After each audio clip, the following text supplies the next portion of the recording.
defensive formation? It was just a read. It was dependent upon the matchup. They switched their matchup, and so it was just a read, and Smart tried to make a play at the end. And just it seemed like the offense was disjointed in the last few minutes. The execution wasn't there. Turnovers. Brogdon throws the ball to Maxey. What happened in the last 5 minutes? I think their zone gave us some stagnant, just figuring out where they were a man, where they were a zone. And then our spacing was off kilter a little bit, and I thought we passed up some open shots. And how disappointing is it to lose without the potential MVP, and now they strike first in the series and win on the road?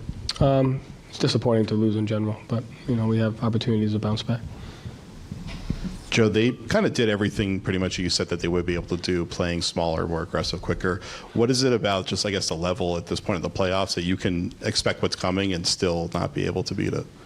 I thought they executed pretty well. We were up 4 with, however, I forgot how much time was left in. So anytime it comes down to just the last few possessions of execution. So I thought we did a good job throughout the game executing our game plan. And then when they were blitzing at the end, do you feel like you guys had the idea of how to space to be able to get out of it easily and make sure? Yes. Sure, you guys are shooting 90-something% in the last minute of the first quarter even. What did you feel like? Obviously that's not sustainable, but what did you feel like you were seeing then that maybe got away in terms of getting layups and that attacking mentality? Just our pace, and then we were getting spaced really quickly and kind of just reading the cross matches and driving the ball and just making the right play. And Jalen was a big part of that first quarter. I think he only had 2 shots over the final 3 quarters. Is that just something they were doing to take him out, or the things you guys need to do to free him up? I got to be better than that. What can you do in that situation? Just certain play callings, get our spacing right. That's an area I'll definitely get better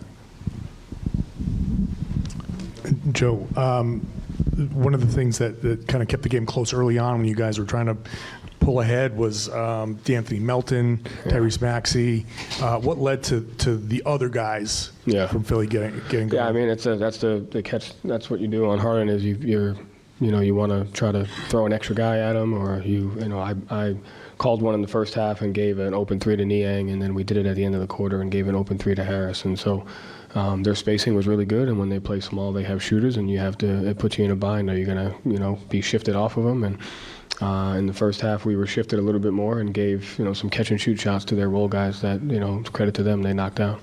Are those shots that you were willing to just live with? Or? It's hard because then we didn't double at the end and Harden hit one. So hindsight is always 20/20. But I thought we adjusted well, and I thought they made plays and we didn't. Joe, by the numbers defensively, that was your second worst defensive performance efficiency-wise of the year.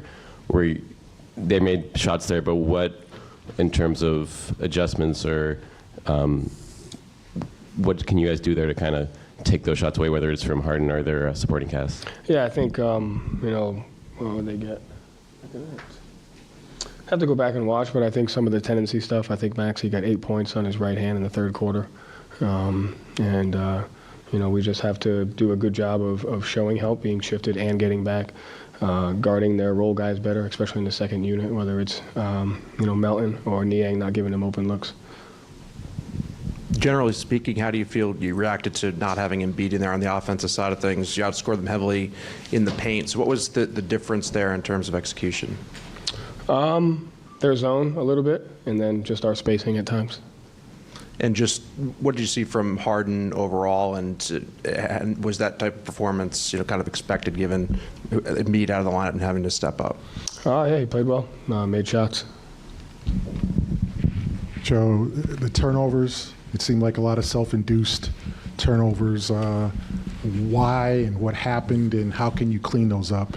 They come from, I got to be better at play calling and getting us into our spacing quicker, so it's from that. And then just, I think at times we were caught in between a 2-on-1 where we could have shot it and got a good look, but tried to get a great look. And sometimes you just, in situations like that where they're scrambling, you just can't pass up good looks. So it's a little bit on me, and then it's a little bit of just, we got to have the freedom to just shoot the ball, knock down open shots.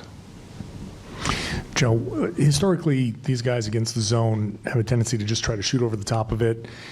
You got one play where Horford got to the middle and Smart had the backdoor cut for an easy basket. Is that something that you just need to emphasize when they go to zone to try to get the ball into the middle? We only shot 26 threes, so I don't know if that's the best way to go about it. So I think it's a matter of just staying spaced, making quick decisions, and reading the game.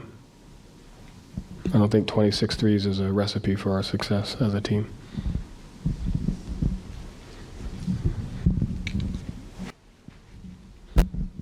Going back to switching versus doubling, this team is for years has been switching, and there's been a whole kind of guard yard mentality. So I guess is not doubling and going for that just kind of ingrained into who you guys are, and that's why you want to lean into that. We doubled in the first half, and they got 6 points off double teams on Harden, and so hindsight's always 20/20. If we didn't double them, it would have been great defense. If we did double them and they hit a shot, it would have been why'd we double them, and so we doubled twice in the first half on my call, and they scored both times on it.